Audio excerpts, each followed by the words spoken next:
Hi, friends. I hope you're in the mood for a bit of a good time. And it seems like I've got this flickering thing going on, so maybe I won't keep the mask on for very long. I thought it was pretty appropriate, though. I'll keep it for the title, which is Making Room for Evil at the Table, Seeking Both Truth and Balance. And if anyone can tell me why my webcam has started doing this flickering thing, I'd be very interested to know. Okay, so let me go turn off the little effect. That flickering would drive me nuts. There we go. Now look, it's off and yet it's on. Well, pardon me. I'll get it. I'll get it. Just stubborn enough to make it happen. There. Okay, that's a little more natural maybe, huh? This journal is from 10/8. The first of that day, the Mayan day, was 6 Ahau, which is sun or Lord, and it's the last of the 20 sun signs. It just makes it extra powerful in my book. By the way, some of you may have wondered why there are two end dates for the Mayan calendar. The typical one that everyone puts out is winter solstice next year. But Carl Kalaman, who is a bit of an expert, a non-Mayan expert on the calendar, says that no, that date is incorrect. It's actually October 28th or 6th, I forget, 20 something. So Kalaman is saying that this month will be the end of the Mayan calendar. Sit on that one for a moment. Maybe you haven't heard it, and if you don't do any research on the Mayan calendar, there's no reason you would have heard it. And some might wonder, why has he chosen a different date? And it's really rather easy once you look at it, and it makes very much sense. The Mayan calendar that we're using, the Tzolk'in, has two wheels that intersect. One is, I think one has 260 days and one is 360 days. I forget. No, no, no, no, no. It has two wheels that intersect. We have 13 days. It goes 1 through 13. And then we have 20 sun signs. Okay, like I just said, the last one is Ahau, which is sun or Lord. The first one is alligator, and it just goes on through 20. And so you have one wheel that has 13 days. It goes 1 to 13, 1 to 13, 1 to 13, 1 to 13, round and round and round. Well, its last day is 13, which stands for ascension. Just of any cycle, there's the ascension energy of the cycle. So what Kalaman did, Dr. Kalaman did, was he looked for the nearest date to that winter solstice next year where we had an Ahau, the very last of the sun signs, and a 13, the very last of the numbers. And so that day of 13 Ahau just happens to be this month. Okay, so he has a good solid basis for choosing that day, which isn't to say anything really, just, a little Mayan calendar trivia that's maybe not so trivial. Okay, on to this video, on to this journal. I guess it's time to explore evil or the dark side once again, since that is what is coming up in my ponderings. It's interesting, too, how, as I was going on nicely, contemplating these things, the clear message came, go write it down. Now, this illustrates for me what I've shared before, which is that I generally take some particular pondering and let it go as far as it will within before coming to the journal to continue the process to see if I am taken beyond what I could come to silently within. Pardon me while I switch to the mouse. Okay, got them both hooked up now. All right. It's a blessing that most of the time this is what happens. I am taken farther than I could have come to in my silent ponderings. I don't know whether it's because I've got a weak mind or what, but that's just how it works. I have decades of experience with this, and that's just how it seems to work for me. Yet now, I am here to put down what I usually don't, my pre-journal ponderings. Oh well, change is the only constant, and it's enjoyable being alert and watching it happen. So, we all have a bad or a negative side. Do you buy that? There are some who are so programmed to be or to seek to be 100% pure, as our religions often teach, that they won't be able to own their own dark half, dark side. Well, let all together drop down into heart and just consider some possibilities, some things that are so in my life. We all have a purpose, a mission of sorts for the life we are leading. For most of us, as we are born and in the first few years, all of our memory of that is cordoned off. Our parents are strictly 3D folks, and they want us to lead happy lives, so they try to make us into a reflection of themselves. And so the programming starts.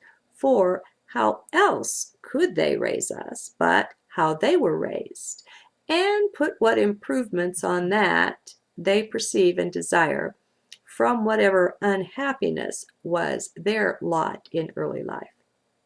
So some of the programming is passed on.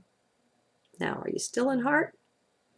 If you are, then you will not have slipped over into resentment or anger or pain. You can see it, but you wouldn't be feeling it deeply. I think, I don't know anything. Don't listen to me.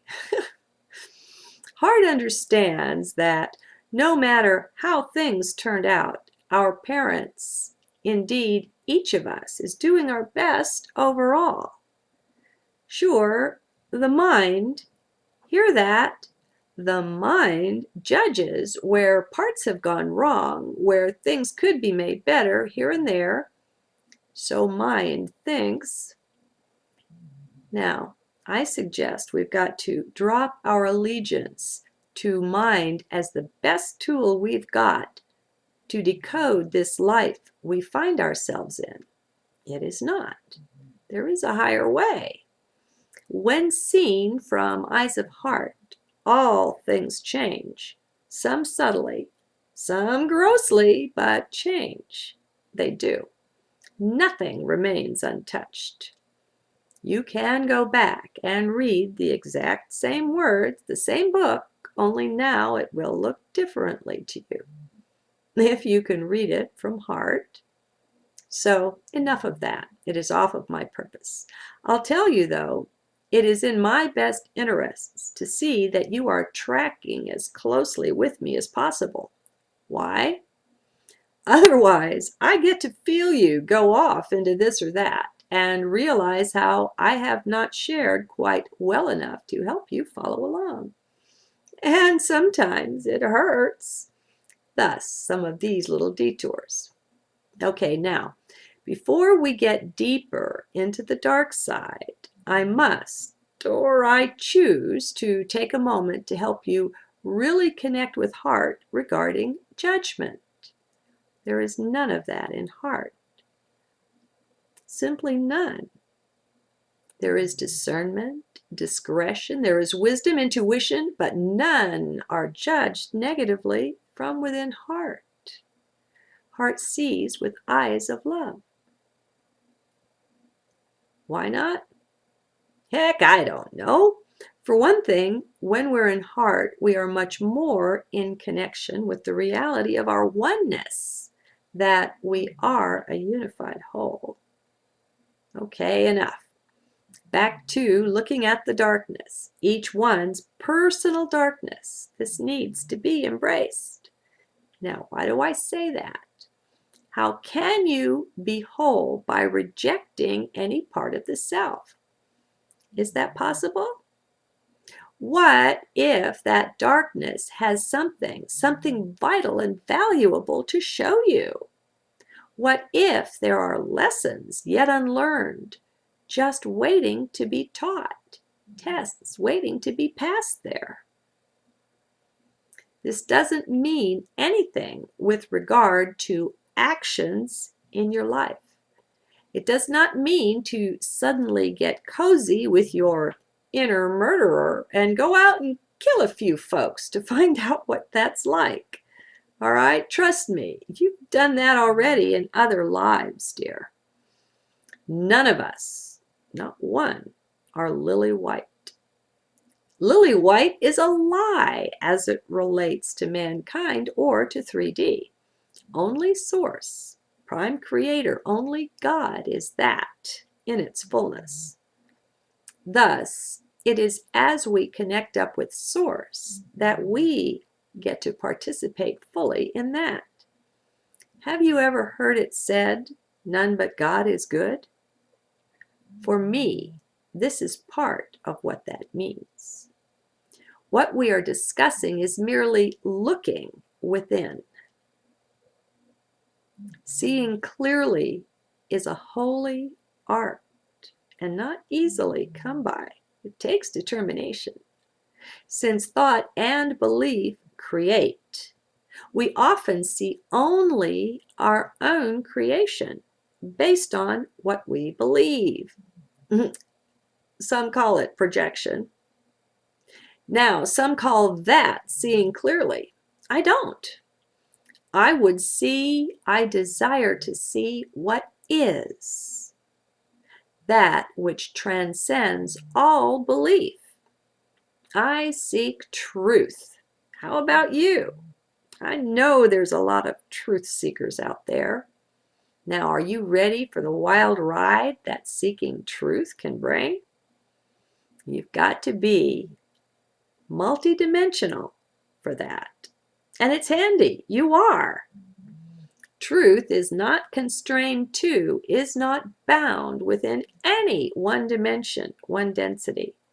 We are but babes in this search for truth, since we are not used to making use of the fullness of our being, of all of the densities to which we have access for this work.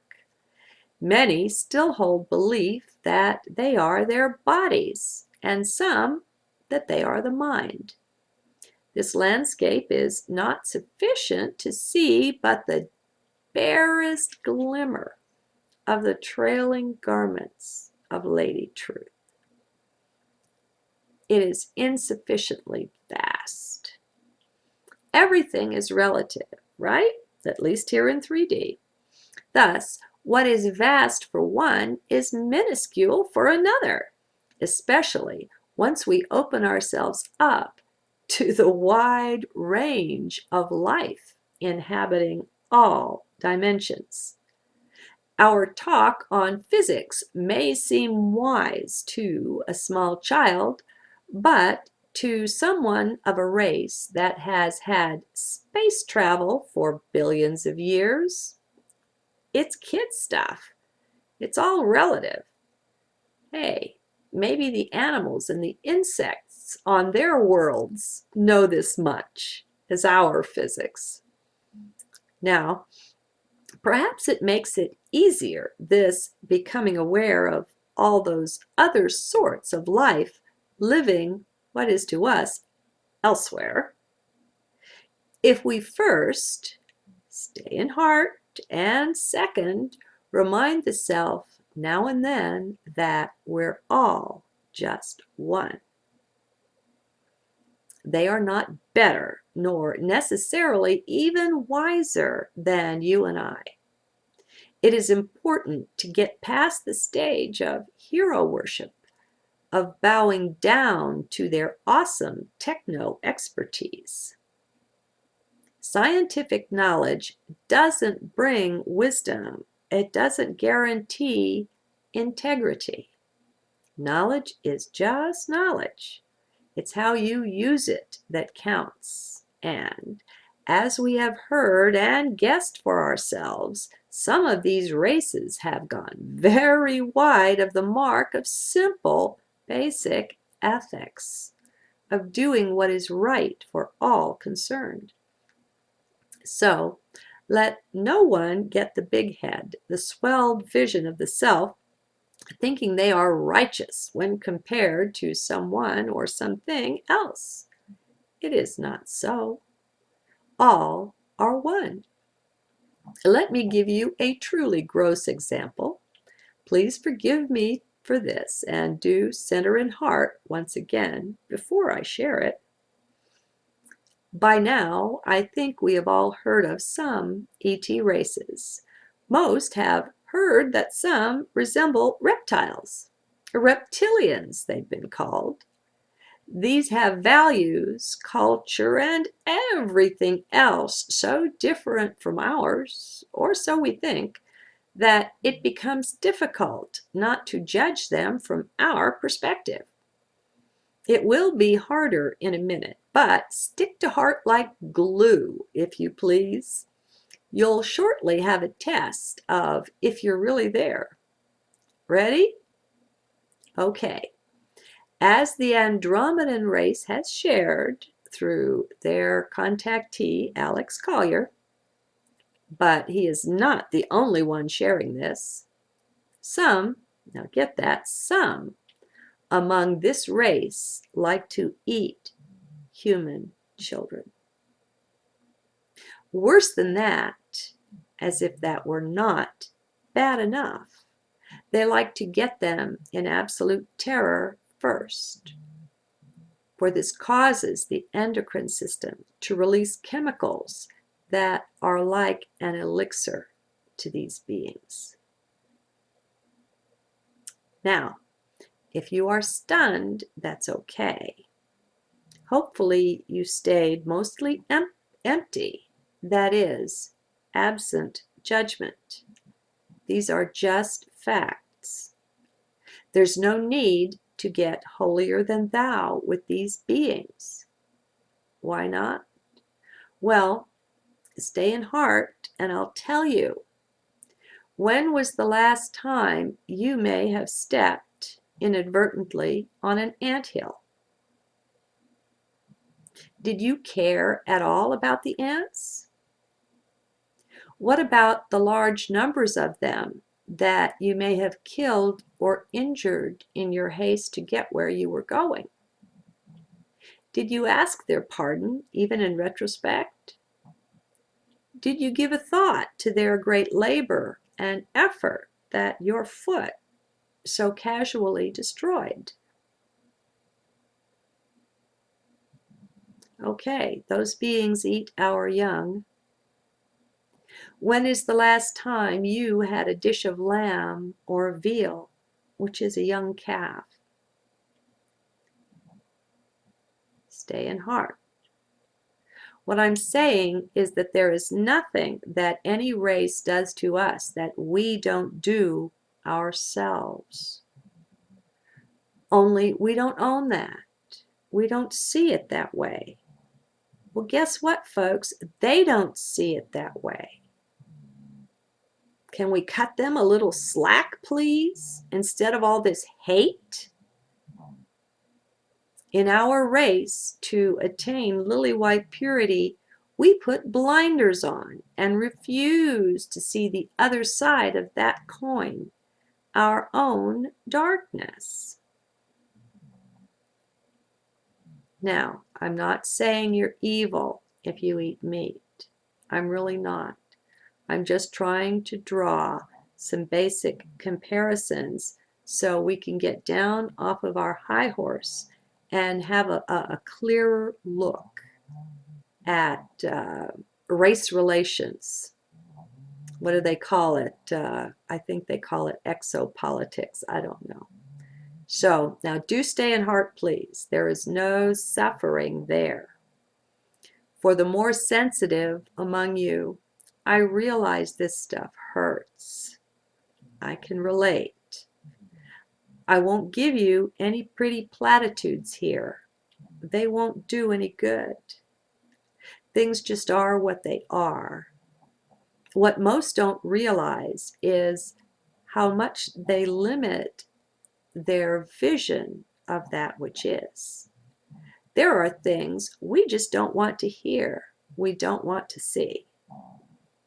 And then when we do see them, what happens? We immediately start pointing fingers, don't we? We want it to be somebody else's fault. We want to have a bad guy so we can go beat him up because we're all upset. We don't want to own any part of this. Oh no, we are pure. We didn't do that. Well, to hell with that, my dear friends. We too simply are what we are, and each and every one of us carries some measure of darkness. Without it, we couldn't manifest here. If your picture contains light and only light, then nothing can be seen. It's all blotted out in that light.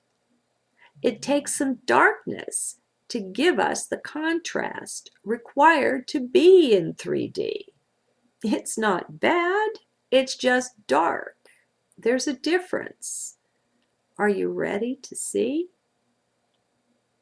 What if, because of our unwillingness to face our own internal darkness, what if it has to appear before us in the quote-unquote outside of our lives? What if, until we are willing to own it, to take some responsibility, it must keep growing and growing in its horror, its terror, its pain? What if our very refusal to own this is the causative factor behind the whole world being like it is today, which is pretty universally dark on the surface? What if? How's that for taking responsibility? I'm not about the how of it right now. That's not important just yet. What I'm here to share is the what, is just the basic lay of the land regarding darkness. And this subject is terribly deep. I've scratched the merest bit off of its surface. Still, it's enough to help some of you, the ones willing to see, the ones humble enough to know that we don't yet know it all. We don't yet have all the right answers. This is exploration. There is very good reason then, as I hope you can see, for each of us to begin owning up first that we have some darkness within, and second, to be willing to look at it. That is all. Just take a look and then another one. Stop with the finger pointing, wanting someone or something else to be wrong, to be the source or cause of that. Just own it. Just admit it exists right there within the self. There, we won't get any of those little ring-a-dings. Now, that's a big step for many. It largely depends on the kind and flavor of the programming you took on in your early life, how you respond to this. Do you have compassion for those for whom this is almost too hard, too terrible to even contemplate? Are you an empath? Do you know what that's like? How? Just remember always that we are one, just one. You yourself are each one, everyone, everything that exists. How could it be elsewise in our ultimate oneness? So, you are that one having that trouble right now. You can find this inside if you look. It's there. Now, if this isn't a part of your inner reality yet, my suggestion is this. Just accept this ultimate oneness of ours as a potential, as a possibility. You can accept it philosophically first. You can accept it mentally first. And then maybe the rest will come. And that's my little Kismet dog, sound asleep, snoring away over there. So pardon me, but I'm not going to go wake him up. All right. All the faults, all of the virtues you can find inside if you look. Own your oneness. Own and accept self in your fellow man or creature. And that too is you, is me, my friend. Don't go lily white on me and don't judge. You are that. See if you can own it. For some, it will be helpful, as it has been for me, to own up to past lifetimes, to what you've done before or what you may have done. That too was and is you, my friend. Once we get over the judging, we can begin to see and respect our own native curiosity that took us and takes us into the other guy's shoes, since we fancy this or that experience for a while. We've done it all, my friends, the old souls among us. If you're an old soul, on some level you're aware of it. This simply makes sense. Now, be in heart, there is nothing wrong with the dark side. Okay, just try to be in heart with it. If you don't agree, that's fine. Just listen from heart. There is nothing wrong with the dark side. And that's the main judgment I suggest we've got to surrender at some point. And stay out of mind with this, for mind won't take you there. Mind, by its very nature, is judgment. Wrong tool for this job. Stay in heart. Find that place within where you do not judge, where you cannot, where judgment itself simply doesn't exist. You have it. I promise. Look within. You'll find eyes of love in there that could no more judge another being than kill their own child. It just that way. Until we can first be willing to see and then take a deeper look at this issue of darkness. It may be that the world will have to remain like it is and get even worse. It is our own seemingly native unwillingness to even consider these things that makes for the hard lessons we're all enduring. Source will get your attention with a feather, if you're paying attention. If not, it gets progressively stronger in its messages.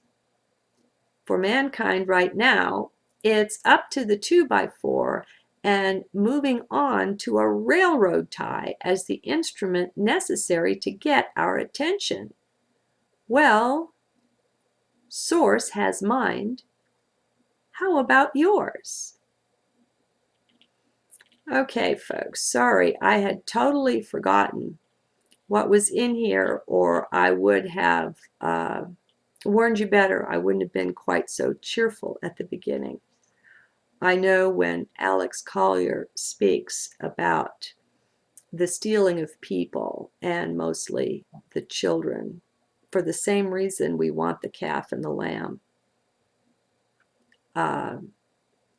it's devastating. It's horrible to contemplate. What I'm trying to do here is help you shift perspective. If you have a flexible perspective, then you cut the other guy some slack and you do what you can to look at the world with his vision. And once you're doing that, it becomes easier then to take another look at the self. As we disidentify more and more from the things of 3D, from the body and the mind and the things that are transitory, the things that pass, the reality is that death is a great joy. I can't tell you how I feel when these scientists are interviewed and they talk about seeking to make the body live forever. And they don't want to die. And these people that have their brains and their heads preserved in case something changes and they can be brought back to life. And I want to say these people misunderstand what life is. Life isn't that. We are consciousness. We cannot be killed. It can't happen. It's not possible. Okay? And what makes it really horrible, a message like this, is if you believe you're the body. You think that's really you getting harmed like that. You know, it's not. Most of us actually, the near-death studies that have been done report that when we see that we're a goner, that accident is coming, or we've fallen off the cliff and we're headed down, we ditch the body before it even dies. We don't stick around, you know. We don't go through all the trauma that it looks like is there. And so life really isn't what we've been taught. And so I hope that maybe softens the message just a little. I didn't mean to be gross and graphic, just factual. Okay? All right. Thanks for listening.